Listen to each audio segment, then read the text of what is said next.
Hello and welcome back dear students of class 10th। आज हम करने जा रहे हैं फर्स्ट चैप्टर जो हमने पढ़ा था उसके क्वेश्चन आंसर्स, जिसमें complete very short, long answer type question और एमसीक्यूज सारे का सारा होगा।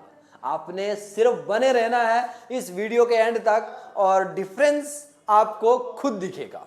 हाँ, एक बात है, एक्चुअल में इसका पीपीटी जो है वो नहीं था, इसमें पीडीएफ खोला है तो थोड़ा मैनेज कर लेना, सारे का सारा मैटर तो आपको दिखेगा जरूर। बेटा सबसे पहले हम आए हैं वेरी शॉर्ट पे और यहां से करते हैं हम शुरू। सबसे पहले क्वेश्चन नंबर 1 पूछा हुआ है बेटा कि which language was recognised as the only official language of Sri Lanka in 1956 कि 1956 में श्रीलंका की कौन सी language only recognised official language थी। तो बेटा हमने जो पढ़ा था कि श्रीलंका में एक थे सिन्हाला स्पीकर्स, क्या था बेटा, यहां लिखेंगे। एक थे बेटा क्या, सिन्हाला स्पीकर्स और दूसरे थे तमिल स्पीकर्स। तो सिन्हाला लैंग्वेज जो थी वो ओनली लैंग्वेज थी उस टाइम पे जो ऑफिशियल लैंग्वेज डिक्लेयर की गई थी। समझ आया आपको? नेक्स्ट दूसरा क्वेश्चन पूछा हुआ है बेटा, apart from the central and the state government which is the third type of government practiced in Belgium। तो बेल्जियम का हमने पढ़ा था बेटा कि बेल्जियम में ये कहता है कि सेंट्रल और स्टेट। अब गवर्नमेंट कौन सी थी? हमने क्या कहा था? Accommodation in Belgium. तो अकोमोडेशन ऑफ बेल्जियम में मैंने आपको क्या पढ़ाया था बेटा? मैंने आपको पढ़ाया था कि वहां पे कम्युनिटी गवर्नमेंट बनाई थी। कौन सी गवर्नमेंट बनाई थी बेटा? कम्युनिटी गवर्नमेंट बनाई थी। बेटा तीसरा क्वेश्चन पूछा कि मेजॉरिटेरियनिज्म क्या होता है? What is majoritarianism? Define majoritarianism. बेटा 2 नंबर का क्वेश्चन पूछ सकते हैं और कभी इसको अगर थोड़ा और एलेबोरेट करो तो 3 का मतलब जो शॉर्ट होता है उसमें भी पूछा जा सकता है। बेटा majoritarianism rule of majority community but by disregarding the needs and wishes of minority community. हमने पढ़ा था कि मेजॉरिटेरियनिज्म इन श्रीलंका, जहां पे सिन्हाला स्पीकर्स जो थे वो ज्यादा बेनिफिट्स उठाते थे और वो तमिल स्पीकर्स को उतना ज्यादा बेनिफिट जो है वो नहीं देते थे।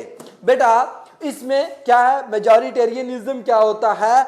मेजॉरिटी कम्युनिटी रूल करे disregarding the needs of the minority community. अब माइनॉरिटी कम्युनिटी के राइट्स, उनकी डिमांड्स, उनको जब श्रीलंका में हमने ये पढ़ा कि सिन्हाला जो थे वो मेजॉरिटी में थे, तमिल्स माइनॉरिटी में थे और सिन्हालाज क्या करते थे? मेजॉरिटेरियनिज्म यानी वो ज्यादा बेनिफिट्स लेते थे बस डिसरिगार्डिंग द तमिल्स। बेटा समझ आया? आगे बढ़ते हैं बेटा। आगे आता है, इनने क्वेश्चन पूछा हुआ है what measures were adopted by democratically elected government of Sri Lanka to establish Sinhala supremacy. के जो मेजर्स कौन से अडॉप्ट किए थे democratically elected government of Sri Lanka ने? अब देखो इसमें 1956 में एक एक्ट पास किया, सिन्हाला को ऑफिशियल लैंग्वेज बनाया। उससे पहले क्योंकि सिन्हाला की सुप्रीमेसी जो थी उस टाइम पे जो पहली गवर्नमेंट थी, बेटा पहले क्या हुआ था? सिन्हाला जो थी उसको क्या बनाया गया था बेटा? वो ओनली ऑफिशियल लैंग्वेज थी, ओनली ऑफिशियल लैंग्वेज थी। फिर बाद में जाके डिमांड्स करने के बाद तमिल को ऑफिशियल लैंग्वेज का स्टेटस दिया जाता है। ठीक है बेटा?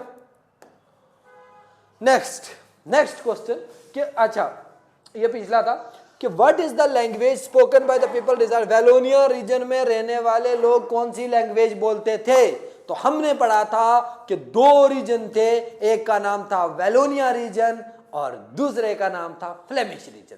तो बेटा वेलोनिया रीजन में जिन लोगों की पॉपुलेशन थी वो कौन थे? French speaking. कौन से थे? French speaking. बेटा नेक्स्ट क्वेश्चन पूछा है what is meant by the system check and balances. Check and balances क्या क्या मतलब होता है, यानी जो चेक एंड बैलेंसेस होता है उसका मतलब क्या है असल में। तो बेटा जो हमारा हमने क्या पढ़ा था, हमने पढ़ा था जो एक होता है बेटा horizontal distribution of power, horizontal distribution of power. तो बेटा इसमें 3 ऑर्गन्स होते हैं, लेजिस्लेटिव, एग्जीक्यूटिव और जुडिशरी। तो लेजिस्लेटिव क्या बनाता था, लॉ को, लॉ मेकिंग का काम करता है, executive to execute the law and the judiciary जो होता है हमारे पास, यहां देखो 3 ऑर्गन्स जिसमें लेजिस्लेटिव था, एग्जीक्यूटिव और जुडिशरी।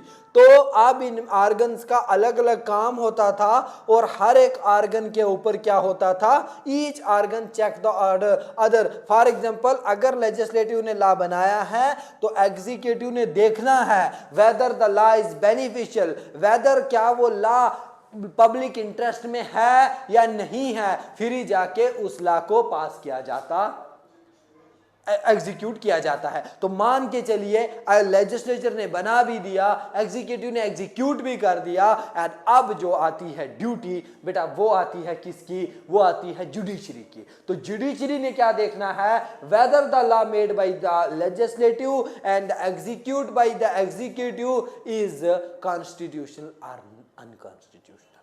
समझ आई बेटा। नेक्स्ट टर्म एथनिक का क्या मतलब होता है। अब देखो जो मैं ये पढ़ा रहा हूं, जो ये क्वेश्चंस करवा रहा हूं, ये सारे नोट्स आपको कैरियर मेकिंग इंस्टीट्यूट नोट्स करके टेलीग्राम ग्रुप है वहां मिल जाएंगे, जिसका लिंक मैं शेयर कर दूंगा और वहां पे इजीली जाके आप नोट्स जो हैं वो डाउनलोड कर सकते हैं और वहां से इनकी पूरा का पूरा पीडीएफ लेने के बाद आप आराम से फोटोकॉपी भी निकाल सकते हो या फोन से भी पढ़ सकते हो। ठीक है बेटा। देखो एथनिक का मतलब होता है social division based on culture और कॉमन डिसेंडेंट। अब कल्चर क्या, फॉर एग्जांपल कोई एक एरिया है, ये एक एरिया है, ये एक क्या है बेटा, एक एरिया है, इस ये एरिया है, इस एरिया में रहने वाले जो लोग हैं वो फॉर एग्जांपल कल्चर सेम कर रहे हैं, सेम कल्चर फॉलो कर रहे हैं, तो वो सेम लैंग्वेज या बाकी जो एथनिक कंपोजिशन होगी